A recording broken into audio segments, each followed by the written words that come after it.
Right, good afternoon. We're going to still got a few people joining, but let's start. I'm Anthony Brown, Chair of the Environment APPG. Thank you very much for attending this event today. And one of the most thorny problems of reaching net zero on how to decarbonise our homes and buildings, responsible for roughly 12% of our emissions. The government's been planning to publish its heating and building strategy for some time. It keeps being delayed, but I'm assured it will be quite soon, hopefully. But we've obviously, as UK, we've made great progress in other areas, in particular decarbonising electricity generation. But actually, on heating and homes, there have been various attempts to do things, and we've made some progress, but it's been absolutely glacial, and in some ways we've gone backwards. We had the Green Homes Grant, for example, which was launched and then had operational difficulties and then scrapped and may hopefully be replaced with something else. But there's a whole, it's very difficult to know how to do this, most of intransigent sort of issues. So I'm delighted that we've got a panel of experts who are going to tell us how to do it, and how to do it in a fair way as well, to make sure we don't, that we can all afford to do this, that you don't end up with people on low income simply not being able to afford to make the transition. So I'm delighted to have Juliet Phillips from the E3G Climate Change think tank, Greg Jackson, who's the CEO of Octopus Energy, which I'm sure he'll tell us, but specialises in heat pumps and affordable heat pumps, has been getting a lot of attention for that, which is obviously one of the solutions. And Zoe Guerrero, who's the policy manager at Citizens Advice, and as I said, making sure that everyone can afford this and people don't end up being on low incomes being penalised is very critical. And then we've got Ron Cowley, Chief Executive of the Active Building Centre, which demonstrates low carbon technologies in an affordable way. So maybe he can give us all the solutions. Normal rules to these events apply. Please keep yourself on mute unless you're asking questions. And if you want to ask a question or make a statement of some sort, please just put it in the chat or put your yellow hand up. And the contributors are going to give sort of little 5-minute presentation to start. And first of all, with Juliet Phillips. So without any more ado, over to you, Juliet. Thanks, Anthony. Yeah, thanks everyone for joining us today for this really important and timely session. There's no doubt that decarbonising our homes is one of the thorniest issues for getting on track to reach the UK's climate target. And currently we're far off track, with over 85% of our homes heated using high carbon fossil gas heating. And the UK has some of the coldest and leakiest housing stock in Europe. At the same time, there are real benefits and opportunities associated with a nationwide drive to improve our homes. So some analysis we've done for the Energy Efficiency Infrastructure Group shows that a long-term plan can create around 190,000 jobs to 2030. It could reduce household energy bills by up to 7.5 billion per year, and can save affordable pressures on the NHS, which are currently created by our cold and unhealthy homes. So therefore, a focus on green homes is really mission critical for achieving both levelling up and the net zero agenda. To understand what's needed, we need to understand what's currently holding us back from achieving the pace and scale of action required. And for this, there's really two key barriers. First of all, there's no requirement to act. It's easiest to do nothing, and this is what most people do. And second, even though for those people who do want to do something, for millions of households, there is limited support in place to help financially, and tailored advice for individual households is often insufficient. And on top of that, currently in many areas of the country, there's a lack of access to the numbers of qualified retrofit and heat suppliers and coordinators which would be needed to achieve the targets. So getting on track requires a whole suite of measures to motivate and support households to take the necessary steps. And this includes regulations which act as a backstop, financial support, trusted advice, and consumer protections. It also requires shifting the economics of heat, which currently favour fossil gas over renewable electric heating, as well as introducing attractive new financial triggers, such as green stamp duty, which can in turn help leverage additional private finance. It also requires a focus on supporting the supply chain, with long-term certainty needed to provide businesses confidence to invest in the skills and technologies needed to get us to scale. Additional support will also be needed for skills and certification, particularly for SMEs who are likely to carry out around 75% of green home retrofits, but don't always have the skills and the resources necessary at the moment to get on track. We mustn't forget about the broader sustainability agendas, which this feeds into as well, including resilience to a warming climate, circular economy principles, and ensuring sustainability of design, including avoiding toxic and harmful materials and chemicals, as well as considering the embodied carbon in construction sector. All of this needs to sit within a coherent and well-governed framework to ensure the transition is fair and affordable for all households. So what's needed next? As mentioned already, the imminent heat and building strategy is needed to provide this long-term vision, framework and governance, including introducing new regulations and support get on track for climate targets, such as things like minimum energy efficiency standards for the owner-occupier sector and a timeline for phasing out fossil boilers. The other two key critical landing points this year are the spending review and the budget. The Conservative government needs to come good on the very welcome commitments made in the manifesto for low income and fuel poor homes. But also, and really importantly, we need new support for the so-called able to pay sector of the market, who represents a really significant chunk of our households, but currently there's a major funding and policy gap to support these. And we think somewhere in the region of 3 billion new commitment will be needed to help support those landlords and owner occupiers. The budget can also come good on attractive financial incentives targeted at those key trigger points where people are likely to undertake green home retrofits. So this could be green stamp duty, 0% VAT on green retrofit services, as well as other ideas as well, which are currently being suggested. And these can help bring in that additional private finance, which is so desperately needed. And finally, we can consider the role of the UK Infrastructure Bank. We've seen some really good examples elsewhere in Europe. For example, German Development Bank, KfW, leverages in €6 for every €1 investment through the bank. So this is a really brilliant opportunity to help offer concessional financing and 0% loans to households and communities. I just want to wrap up by really enforcing the positive benefits associated with this. Yes, investments are needed, but the economic and social and environmental benefits make this really prudential investment in the long term. If we pump prime the part of the market at this stage, it will help us leverage that additional private capital, which is so desperately needed. And without government action, there's no guarantee that this will flow. And finally, costs are lowering all the time, and I'm sure we'll hear this from the other speakers. And the government can support this market growth through early actions, as seen with offshore wind and electric vehicles, helping lower the costs for all. And that's it from me, but really looking forward to questions and hearing from the other panel. Great, thank you, Juliet, for that comprehensive overview. And then coming to Greg Jackson, the Chief Executive of Octopus Energy, who, as I said, focuses on heat pumps.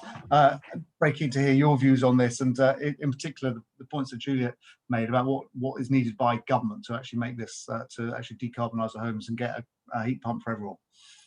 Fab, thank you. And look, very briefly, for those who don't know Octopus, by the way, we're a 5-ish-year-old business based in the UK. We've now got 2.4 million household customers, grown from 0 in that time.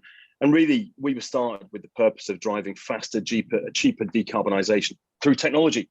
We've won the Which Recommended Energy Provider 4 years in a row, and really demonstrate commitment to customer excellence. But we've also really focused on driving costs down. So, we backed the energy price cap, for example, and the use of technology to reduce costs in energy so far has been really focused on retail. We license our technology, Good Energy, Eon Energy, EDF, and others. But I think, to begin with, what we've all seen is the use of that kind of technology to help drive down the cost in electric vehicles through smart charging. That revolution is now well underway, and I think we can look forward to a world in which not only powering the electric vehicle gets cheaper through technology, but also the impact of the electric vehicle on everyone else. Today, if you plug an electric vehicle in at 6 p.m, you're merely making the peak worse, driving costs up for everyone. So smart technology really helps not only the people adopting the technology, but everyone. And now we need to look at heating. Sorry, there's a couple of Chinooks flying past my window. I don't know whether you can hear that. I hope Centrica are sending in the forces. Right, so look, I think the physics is simple. a heat pump turning 1 kilowatt hour of electricity into 2.5 to 3.5 kilowatt hours of heating cannot be beaten. And we couple with that with the fact that renewable energy is increasingly cheaper than stuff from fossil fuels. The physics says to us that fundamentally, if we do this properly, heating our homes renewably could end up being cheaper than it is today. But we've got to take some steps to get there. And I think there are 2 or 3 observations from us, right? So the first one is that today, the heat pump market is a cottage industry, and that's no criticism to the craftspeople and dedicated people building it. But, we install 40,000 heat pumps a year, I think, which is about 40 times less than we install gas boilers. It's no wonder that they're expensive in terms of the installation and the hardware. We need to get them to volume to drive the cost down. And I think that requires us to reverse a couple of assumptions. So far, most heat pumps are going into expensive, hard to heat homes with long. Actually, look, to decarbonise heating, what we need to do is start with the bulk of UK homes. I think something like 40% of UK homes are specs from 1970s, 2000s plus, 2, 3, 4 bed semis. That's where we need heat pumps. The great news is, actually, heat pumps optimised for that kind of housing are going to be much cheaper than the kind of complex systems we're typically seeing. It will also get the industry to scale, driving costs down and standardising installations. Octopus have invested £10 million in a heat pump research centre, which is shortly to open. And really, we think that we can get the cost down within a year, 18 months, from a typical £10,000 installation to £5,500 and rapidly get it down from there to cost equivalents with gas boilers over time. I think the things we need from government are therefore much smaller subsidies, but really certain ones. So a household whose gas boiler has gone kaput knows they can buy a heat pump there and then that will be quickly installed and definitely get the support. We already have similar grants in the world of electric vehicles. I think you also need to look at running costs. Today, on a typical electricity tariff, a heat pump costs about 40% more to run than a gas heating system. Using dynamic pricing, for example, Octopus's smart tariffs, you get that differential down to only about 10% more to run.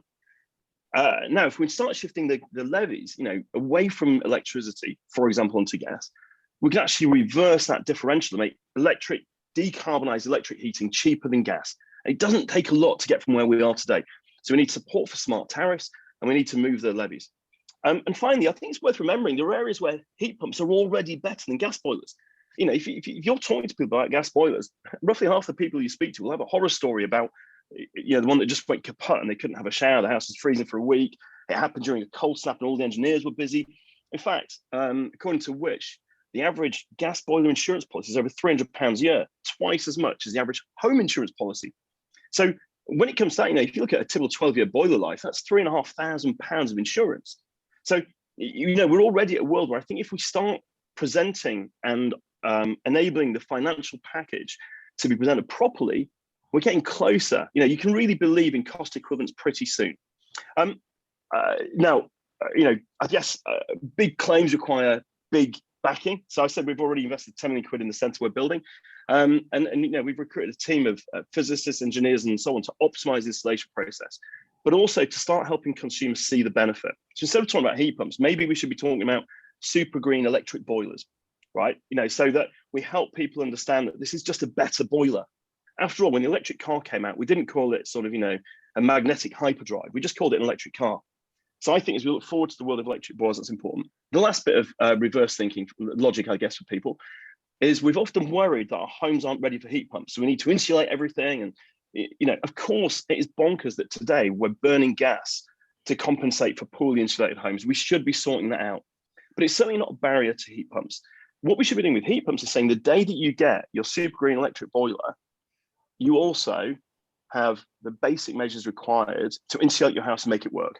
So we can, instead of putting the kind of cart before the horse, we start leading with the opportunity to put this great new kit that will make your home more comfortable and hopefully cheaper. Excellent. Thank you for that optimistic vision. I've got quite a few questions for you, but we'll come to the others first. So now, going to Zoe Grugero from Citizens Advice, so presumably thinking about how we actually do this without making sure that people on low income suffer. Yeah, thank you. So thanks for inviting me to come and speak to you today. I'm going to really focus on some of the key questions that I was given ahead of this. What's needed to boost consumer confidence and get on track to meet net zero? why an ambitious and coordinated roadmap for decarbonising heating buildings is important and why that's important for consumers. And finally, what are the key lessons that can be learned from the Green Homes Grant Scheme in particular? You know, because we've had lots of schemes over the years, and we can continue to learn from them and grow our offerings, because that will be key to delivering the zero carbon transition in a fair and just way. So firstly, Citizen Advice believes that we need some form of national communication strategy around this stuff, around net zero, what it is, what it means for people in their daily lives, how about they go about their business, how they travel, what it means in their homes and what it means in their communities. And then those messages can be tailored in local areas and local communities to ensure that everybody feels included. It's really important that we look at this not just through a lens of people who are interested in this space. We need to look at it in the round, how we make it inclusive for all types of people in all circumstances. Secondly, we think there's real merit in local area energy plans, having that local dimension. So you have that sort of national view, but how we can deliver it locally. Decarbonising heat is the biggest part of this, and how we respond to that will be driven by local conditions. Is a heat network the best solution, or our individual heat pumps? That needs to be decided at the local level and given how their communities are structured. We've just recently done a report outlining why we believe they can play an important part and why there would be a need for a national framework to support the rollout of that at the local level. And lastly, and really, really importantly, improving consumer protection so they work with this transition. We're entering a brave new energy world. We don't just have the big six anymore. So we shouldn't be regulating and protecting just on that basis. Protections are currently patchy at best for the installation of individual heating systems and energy saving technologies. In addition, heat networks, which is one of the key technologies for meeting net zero, still unregulated. You know, consumer protections need to be prioritised to protect consumers from detriment, but also to improve the reputation of these technologies and boost that consumer confidence. And following on from that, a clearly articulated roadmap with milestones that people could easily associate with would be incredibly powerful in driving the transition. It would help to bring people on this journey together and see where they fit into it all. And you know, the heat and building strategy, a coordinated roadmap would be so important to ensure that net zero is fair and just and no one is being left behind. We've got to make sure that people who are the least able to move quickly and to take advantage of being the first movers aren't the ones that are left on old carbon intensive systems that have become unaffordable as the consumer base reduces. And I think, you know, I'm alluding to the gas network there. And it's also going to be important that the roadmap indicates how some of this stuff is going to be funded. You know, that's the big question, is it how is it going to be funded to support everyone to take part? And lots of people always talk in very binary when it comes to this stuff. They're not able to pay and they're able to pay. Well, they're able to pay covers a massive spectrum of people.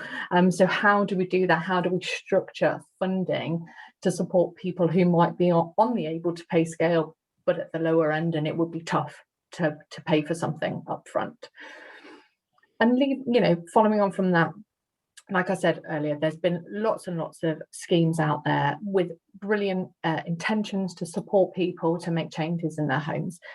And some of the key lessons that can be learnt, in our view, from the Green Homes Grant, I'll just share the top three, and I will put in the chat a link to the blog on that. But with regards to the Green Homes Grant, we've heard the following from consumers directly who've engaged in the scheme, that the scheme was an opportunity for scammers. We found road traders took advantage of confusion around the scheme and made false claims about it because of that consumer, whether that's online or cold calling on the doorstep or by phone. Many people found the scheme difficult to understand. They struggled to understand the application process, and many were unable to find installers or get the multiple quotes needed. And that then follows on to people needing additional support. So some people did need additional support. We found that we had people with low digital skills, with no or limited access to the internet, and they struggled to be able to then get on board with this scheme because they couldn't communicate with traders in the scheme by email because it was difficult for them. So you know, any scheme that we put in place needs to be accessible by all types of people.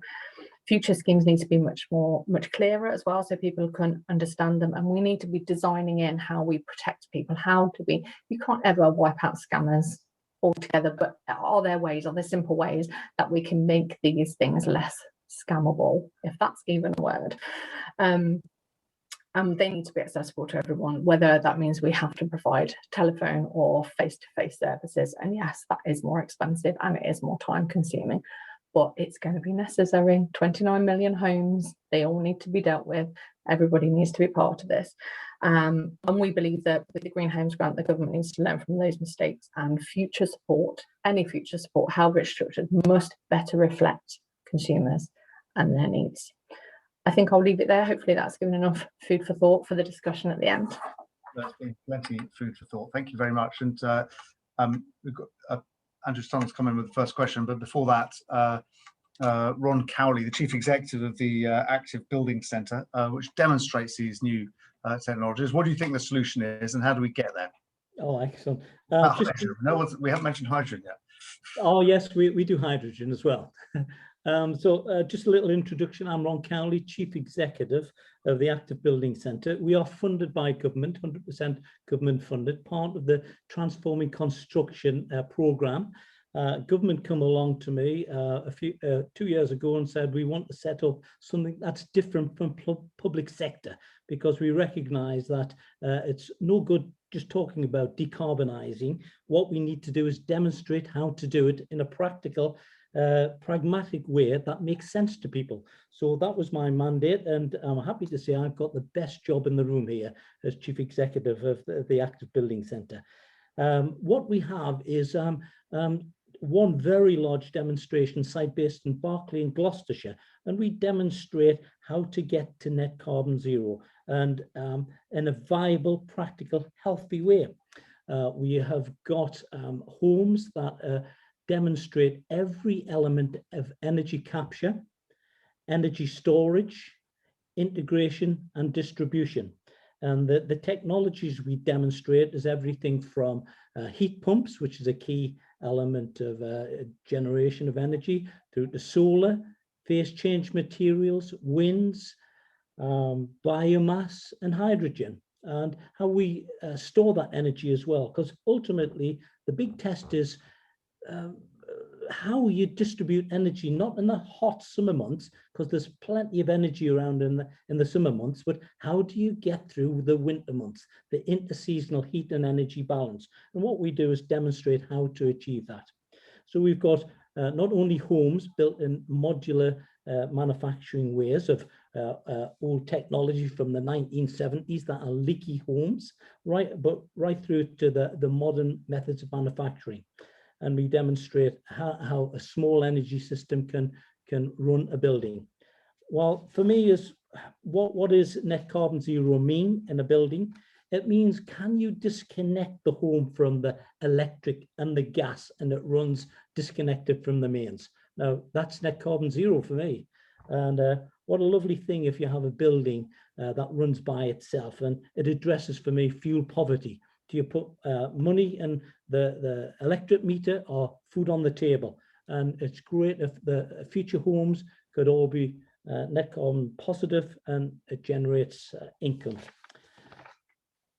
For me, the active buildings is three elements. It's the building topology, it's the energy system, and it's the occupancy. It's very important that these three elements are all working in harmony. Just to pick up on a couple of things Zoe mentioned about scamming and security. Security on an active building is absolutely crucial, because we connected all the elements of a heat pump, a phase change material, a solar together with a controller. That controller then becomes vulnerable to IP hackers, and critical infrastructure creates a problem. So we demonstrate how to keep a building safe and secure. The key part moving forward is not just a home, but it's a community of buildings. And we also demonstrate how to connect a group of buildings in a a heat network and an energy network, and how to share and trade in energy, both from cars to homes and to infrastructure. And that's my 5 minutes up, Anthony. So That's great. Well, thank you very much for that overview of your work, and we'll come back to you during the questions, no doubt. The first question's Lord Stunnell. You want to ask your question? Take yourself off mute. Yes, thank you very much. I just wanted to pick up one of the remarks that Zoe said about the Green Homes grant, that, and for that matter yourself, Anthony, that you said it had hit some technical problems and got cancelled. And Zoe said we needed to learn the lessons. And so I thought it was important that we just reviewed what one or two of those lessons are. And Zoe mentioned the consumer experience, but we also ought to mention the industry experience. There was a drastic shortage of energy assessors to carry out the assessment that was needed to get the grant on the way. I'd already been on the case beforehand. There were 243 qualified assessors in the country at the moment that the scheme was announced, that it was going to deliver 600,000 improvements in 6 months. And those 243 would have been extremely busy. I reckoned it was 20 minutes, 24 hours a day, right the way through to March. So there was a fundamental thing that just didn't work at the very beginning, which actually was known and was not taken account of. And I want to wind that forward to what we've just heard about heat pumps. I mean, the INA produced a report that says at the moment we've got 1,200 qualified people to install heat pumps.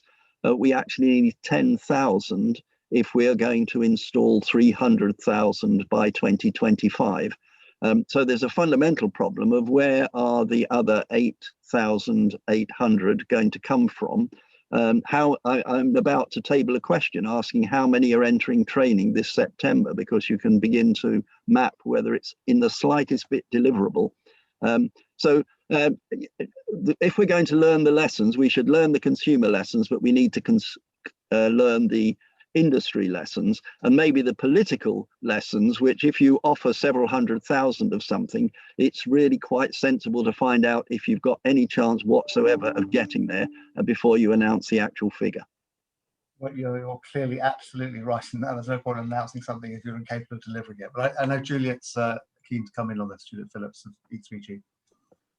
Thanks. Yeah, I think this is Greg on the heat pumps issue. Yeah. I think this is such an important question and something which is just going to be so critical for getting back on track, because Green Homes grant was servicing that really important so-called able to pay sector. So learning lessons from this is going to be really critical. And we work with the Energy Efficiency Structure Group, which is a group of major industry organisations, including many installers and those kind of close to the ground of delivery. And we pulled out some key lessons in a recent paper, which I've shared in the chat. But just to kind of highlight some of the key things which we pull forward. First of all, we need to give industry the long-term policy and funding confidence to invest.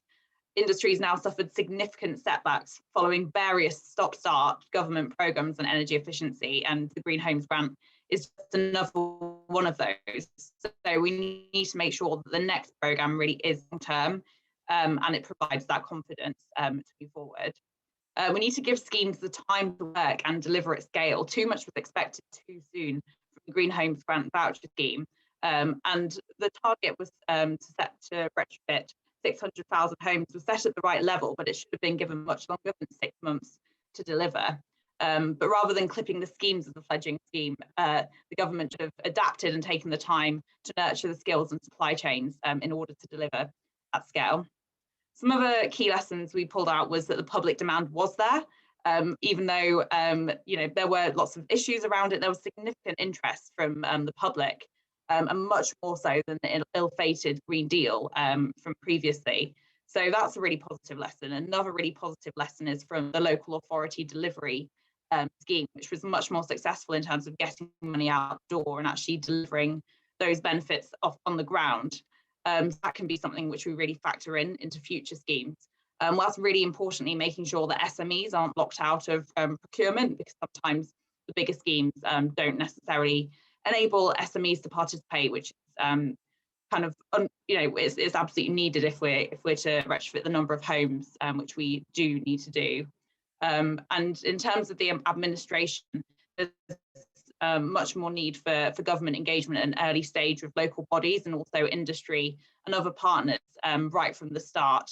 And some of those issues could have been ironed out before we got to the unfortunate stage we did with the Green Homes grant.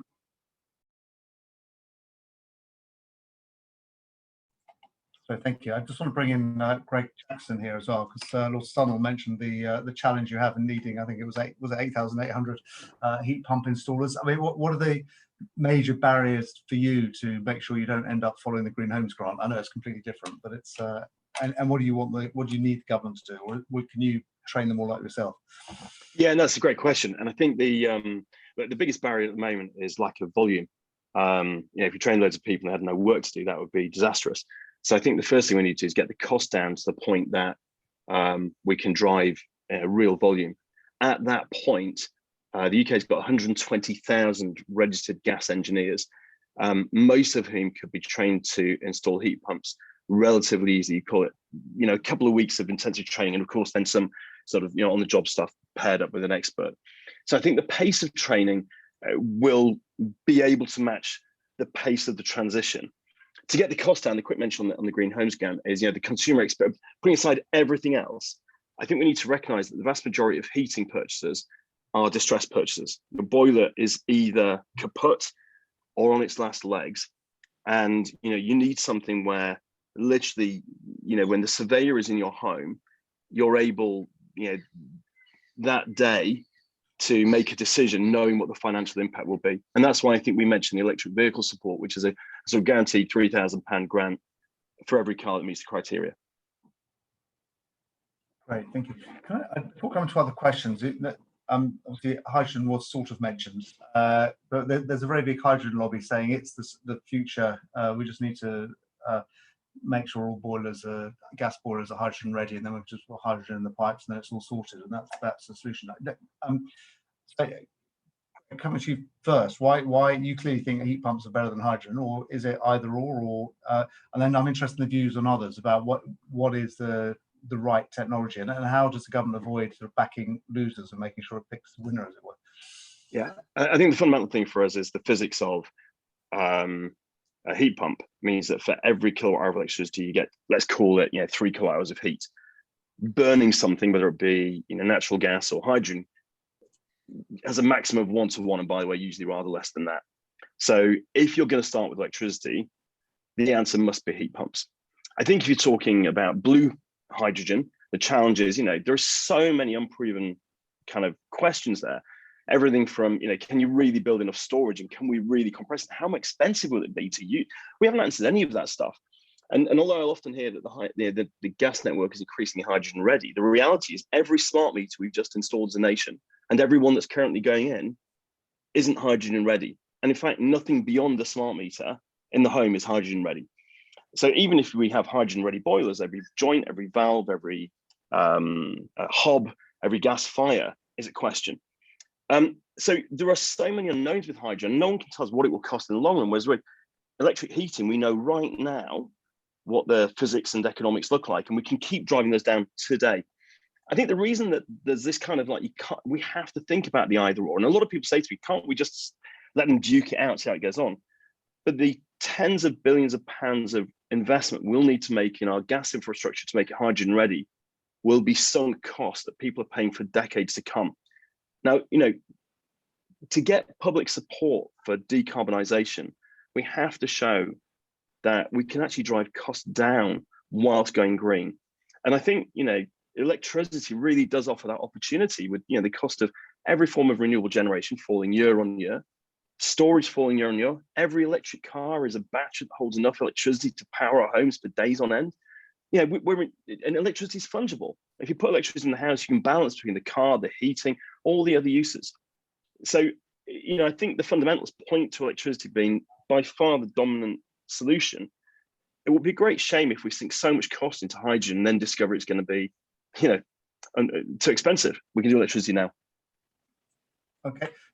others on this hydrogen versus heat pump question? So Julia wants to come in, but I'm interested in Ron thinks you demonstrate both as well, and Zoe, you've made a comment as well. Julia. Thanks. Yeah, and it's hard to get into a conversation of heating without discussing hydrogen. I think there's yeah, kind of a growing consensus that at least this decade, hydrogen is going to have a very limited role to play, and as such, we really need to focus on those solutions which we can start rolling out tomorrow. So energy efficiency, heat networks, and of course heat pumps as well.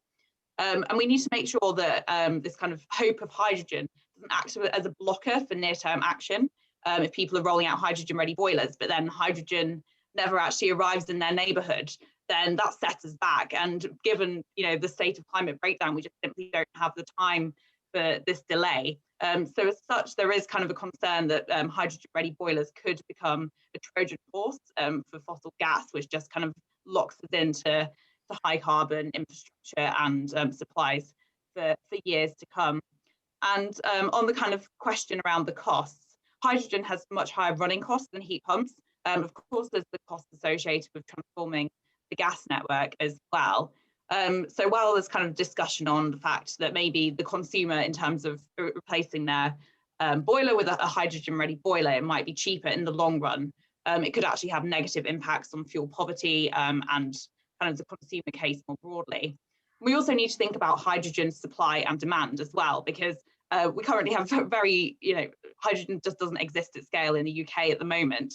And we need it to be green hydrogen if it's going to be meaningfully zero emissions. And currently, green hydrogen represents less than 1% of the total global amount. And there is a potential for us to be scaling up green hydrogen in the UK, but it's likely just to be in particular industrial clusters, which are well located next to offshore wind, for example, so they can really benefit from that low cost renewable electricity. So it's unlikely that, say, for example, Cornwall is ever going to be installing green hydrogen boilers. So therefore, we're really keen for the government not to introduce a nationwide mandate around hydrogen-ready boilers or blending, just because of those risks associated with high carbon lock-in and potential additional costs down the line if households then have to get their hydrogen-ready boiler ripped out in 20 years' time, which just makes no sense. I'm sure Greg was glad to hear you say that. Ronald. Yes. Zoe, I know you wanted to come in. For the active building centre, it all comes down to evidence. What we're doing is we're producing a configurator that demonstrates the cost and the payback and the whole life costing of each technology. And we're completely technically agnostic. So what we're doing is demonstrating each technology, whether it's a heat pump, a phase material, solar, hydrogen, biomass, what the impact is individually, and also a combination, how they all work together. And it enables whoever's using our configurator to ask the question, with this home and this occupancy, what's the best payback and what's the route to decarbonise, or what's the route to retrofit? So what do you think is the right technology then, or do you think it's the government should back all horses at the moment? Yeah, personally, I think the evidence is not out there yet. I absolutely agree with Greg that heat pumps is mandatory part of the going forward.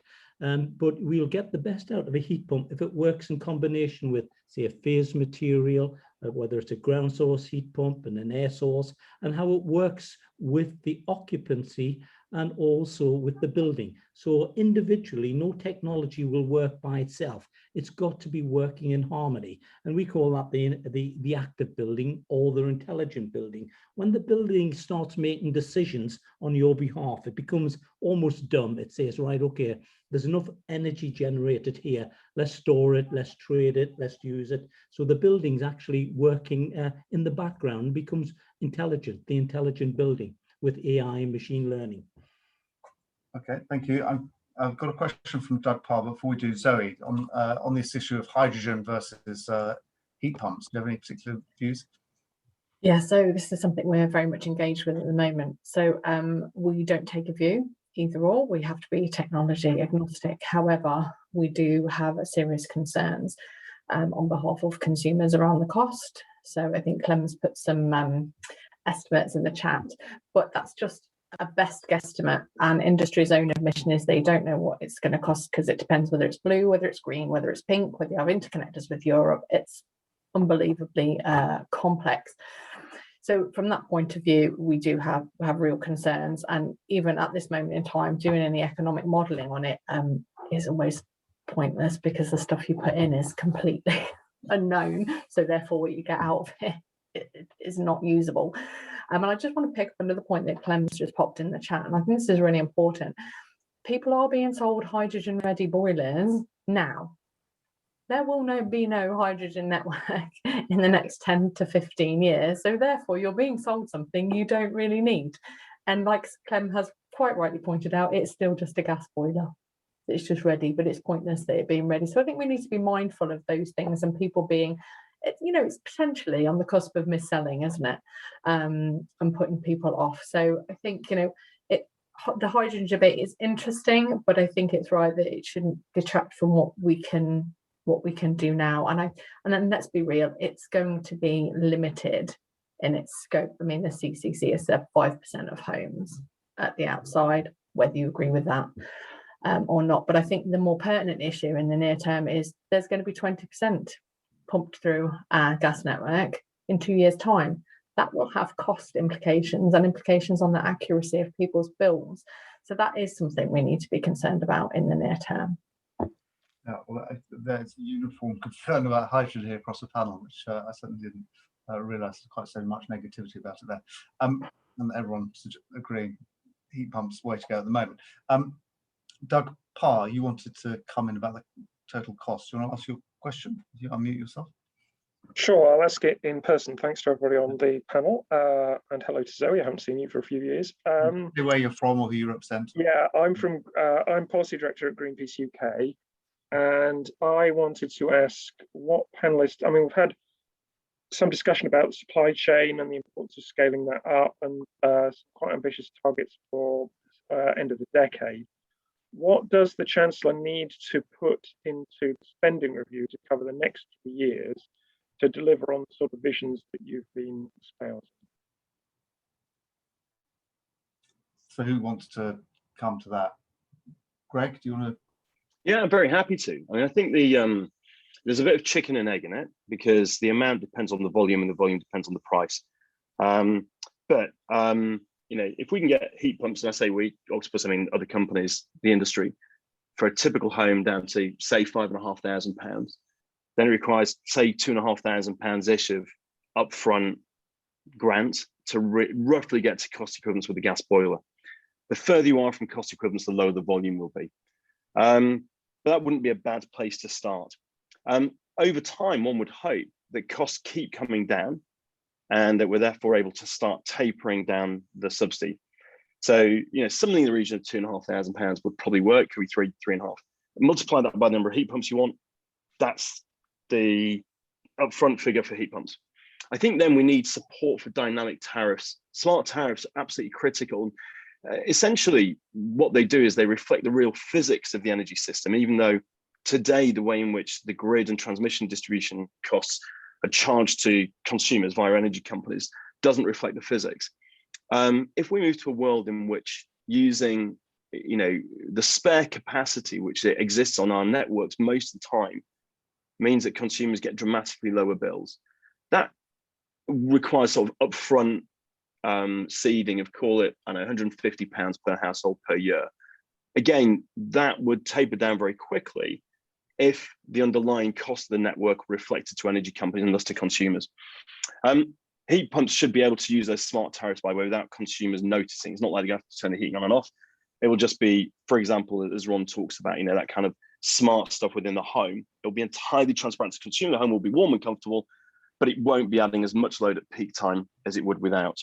So I think they're probably the two key costs. So we just multiply those by the number of consumers that want to get heat pumps. And that's probably where we start. Doug's question, figure of mind of how much you'd actually want in aggregate. I guess it's how much you can afford. Yeah, if you had 100,000 homes a year, 200,000 homes a year, then it's 200,000 homes times £2,500 plus 200,000 homes times £150 per year. So my math is not bad, but I know the zeros get confusing. Yeah. Okay, I need my calculator. So I've realised I missed a question from Nick Brown, but before we come to that, Juliet wanted to comment on this again. What's the money we need from the government to actually make this real? And obviously we can choose, any sort of number, but what would you like to see? I can answer this quite specifically. So we've just done some number crunching for the Energy Efficiency Infrastructure Group. And we estimate that an additional 7 billion is needed for energy efficiency, and up to 4.76 billion this year, the Parliament for heat pumps. And with the energy efficiency investment, part of that's going to be made up of the outstanding Conservative manifesto commitments for the Home Upgrades Grant and Social Housing Decarbonisation Fund.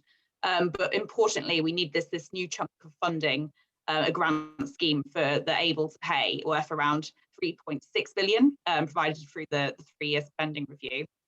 And in terms of the heat pump funding, we're estimating that up to 4.76 billion this Parliament, depending on how much is provided through the Clean Heat Grant. And we don't currently know specifically how much that pot of funding is going to be. It was mooted at around 100 million, which is just nowhere near as much as we need to kind of start scaling that market. I think it's important to kind of lump those investments in with the incentives as well needed through the budget. So that could include things like green stamp duty, 0% VAT, and also really importantly, thinking about rebalancing the economics of heat. Because obviously the economics currently favour fossil gas over electric heating, in part due to the way that the bills are brought together and made up of environmental levies. So we consider that kind of package as a way to get on track with this Parliament. Okay, thank you. And then Nick Brown, you had a question. Do you want to ask it? Yes, please. Thank you, Anthony. Thank you, panelists. Very interesting. I'm parliamentary lawyer from BDB Pitmans. There are two questions. One was really Juliet spoke about green stamp duty, and I'd like to have that explained a little to me. If everyone else understands it, please don't bother. And the second one was more of a concern, is there going to be enough electricity to do all this? If Greg has his way and he supplies 20 million of these heat pumps run by electricity, will there be enough electricity, clean, good electricity, when we read last week there was a massive amount of non-good clean electricity had to be used because there was no sun and the wind wasn't blowing. So they're sort of two general questions, one general, one specific. Okay, thank you. Just flagging up to Magnus Galley, going to come to you for the next question. So Julia, do you want to quickly answer the question about stamp duty, green stamp duty, and then a question about whether we've got enough electricity for this? Yeah, I can answer very briefly on the stamp duty one. I've pasted a link to the recent paper which we supported. So for more details, you can have a look through that. But basically, it's the idea that we've seen that this stamp duty holiday has been enormously popular with people across the UK. So if we can then tap into that demand, but funnel it towards green home improvements, this could be a really good way of sparking the green home retrofits, which we need. And the idea is that the stamp duty land tax will be calculated in the usual way, then adjusted based on energy use and carbon emissions, as calculated using the existing energy performance certificate.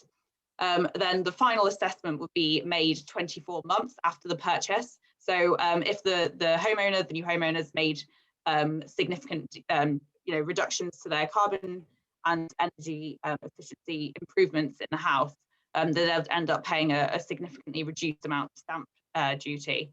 So this would be one of the financial incentives we'll be suggesting as a way forward this Parliament to boost the number of people.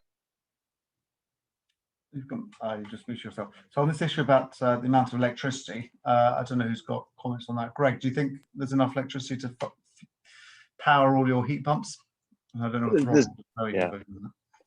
There's definitely not at the moment, and I think Nicholas asked the right question in terms of is it going to be clean? I think one of the benefits of an electric approach to heating versus anything else is we can do it incrementally. So as we're installing electric heating, so we can be continuing to install more and more renewable energy. We're already seeing record amounts of, for example, offshore farms being built that will come into commission over the next few years. But I think we do need to understand this is a fundamental revolution of our energy system.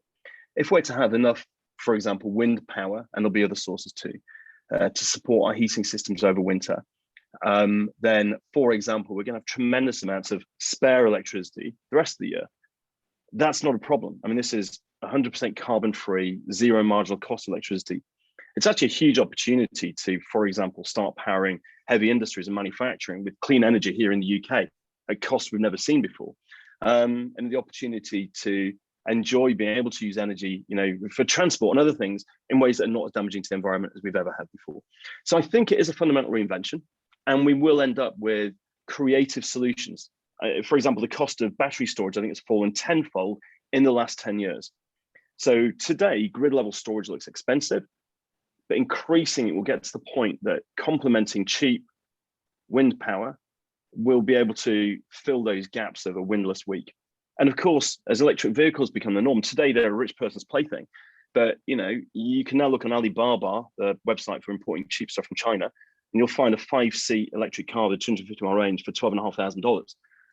Rapidly, electric cars are going to become the norm, not because of policy, frankly, but because the tech is getting better and cheaper every year.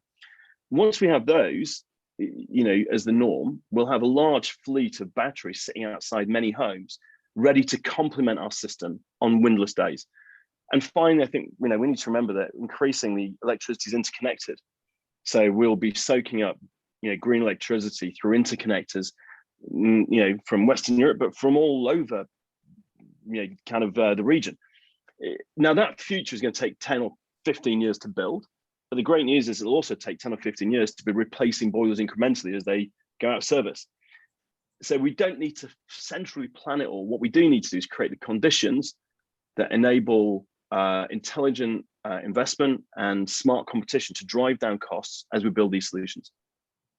Okay, that's great. Can I just comment back on the interconnector point? Most of the interconnectors that are working at the moment come from what we would call dirty energy, from the coal from Germany, Belgium, and they're the main ones. We do have some from France, and the Norwegian one was just opened recently, and that would be decent stuff or clean electricity. Yeah. So we have to be careful about importing, inverted commas, just puts the dirt somewhere else. We do. I think very briefly, things like increasingly in Spain, Italy, and parts of France, we're able to build subsidy-free solar farms, as an example. And in fact, Octopus as a British company is investing in those subsidy-free clean energy generators. And I think over the next decade, as generation costs keep falling, so we can start building generation where we need it to power our heating. So I just use that as an example, by the way, Nicholas. It's not solved, but I think we can do it. Okay, thank you. We've only got 6 minutes or so left. So Magnus Galli, you had a question about planning, and then Jerome Mayhew about infrared heating. Hi, thank you. Really good discussion going on. I'm sorry if this kind of sends everyone off at a slight tangent. It's about the planning white paper from last year, and planning white paper talks about net zero carbon ready homes, but the paper doesn't really provide a definition. It's just kind of the government's aspiration really in terms of delivering this by 2025. So encouraging new house builders to build new homes by that standard by 2025, and whether that's enough really, and the role of private sector house building, the big Bovises and the Persimmons in delivering these energy efficient measures like the heat pumps that we've talked about. What role do they have? And also in the context of the Code Sustainable Homes that we used to have as a mechanism to ratchet up improvements, is there a need for that, or a similar kind of system to ensure new house building is up to that standard that we really need to get to net zero by 2025? Right, thank you. Ronald, do you have an answer to that? Yes, it's we working very closely with all the major house builders, the Persimmons, the Barretts of this world, and they are taking it seriously. They recognise that to get to net carbon zero, you've got to build a home that's certainly not leaky, it's energy efficient, and that the better homes mean that lower energy costs. So they don't quite understand how to get there, so our job is to help them on that journey. So there's a great interest from the house builders to get there. an interesting thing that was fed back from one of the house builders on risk and sizing of the energy systems is they de-risk everything. So all the boilers that are in homes currently are probably 3 times bigger than they should be, because it's designed for the worst 15 days of the year. And once it's over that very cold period, you don't need a big boiler. So the way we are looking at interseasonal heat balance now with the house builders is how to reduce the size of the energy systems for the summer months, and then how can we boost it to get over the winter time. So house builders are very much on board for new builds. The problem I see it is not necessarily the new build, but it's the retrofit market, because we've got an awful lot of building stock in the country, and how we want to address that. And it's not only private houses, it's social housing, landlord people. And I'll give you an example of how I think finance is very, very important in this sector as well. There's a very big social housing landlord approached me and said, Ron, I'm interested in payback. That's all I'm interested in, decarbonising. So don't talk about carbon. How do I get a payback of under 10 years? So if we can get an energy system that gives a payback of less than 10 years, then it's positive for them. It will attract investment. It doesn't need government investment, but if we can get return on investment, return on capital employed, less than 10 years, 5 to 10 years, the rebalancing will start to happen. Okay, thank you very much. I think that's Greg would agree with that. We need the incentives there. Jerome Mayhew, it's the last question. Thank you very much. I've just got a quick one on infrared heating. In the chat, you can see that there's an argument saying it's more efficient to use heat pumps, but the actual cost to the consumer of installation is relatively tiny if you move to infrared heating, although it's at a 1-to-1. But with renewable energy supplies, is that a more economically efficient way of heating houses? Greg, do you want to? Yeah, Somebody else has comments on that. Yeah, it's a great question, because I think the magic of infrared heating is you're heating the person, not the space. It can be difficult because you've got to be able to get enough of the person's surface area to make them feel warm. But I think as a complement to things like heat pumps, it's one of the many ways that you can make sure that a typical home can be warm and comfortable in any room at any time, despite the different way you're heating it. So I think it has got real merit, but I think we need to be aware just the cost of heat pumps is going to fall dramatically over the next kind of few years through the kind of investment innovation we spoke previously. Anybody else have any comments on infrared heating? No. I've got one last question to Greg, and you've been a great missionary for heat pumps here. Is there anywhere in the world that's leading on heat pumps and show they can work, or would we be at the forefront of it? I think we'll be at the forefront of it for the kind of housing stock we've got. So, for example, Scandinavia, heat pumps are huge, and parts of Germany. But the problem is the specifics of your climate and housing stock make a difference to the kind of technology you need. For example, the UK has got, kind of less well-insulated housing stock than Scandinavia. It's got difficult geology, so you can't put ground source in very easily. But tailored for the UK, which has got a temperate climate, heat pumps could be perfect. So actually, in a way, we need a different solution, but it can be great for us. Okay, on that note, thank you very much. Thank you everyone for what's been a fascinating discussion. I didn't realize there's quite such a criticism of hydrogen there, so it's certainly been educational for me. Thank you, Ronald, thank you, Zoe, thank you, Julia, and thank you, Greg, and thank you everyone else for attending. I hope you found it as informative as I did, and I look forward to the government's heating strategy, taking into account all the points that have been made here. Thank you all, everyone. Bye. Thank you. Bye. Thanks, everyone. Bye-bye. Thank you.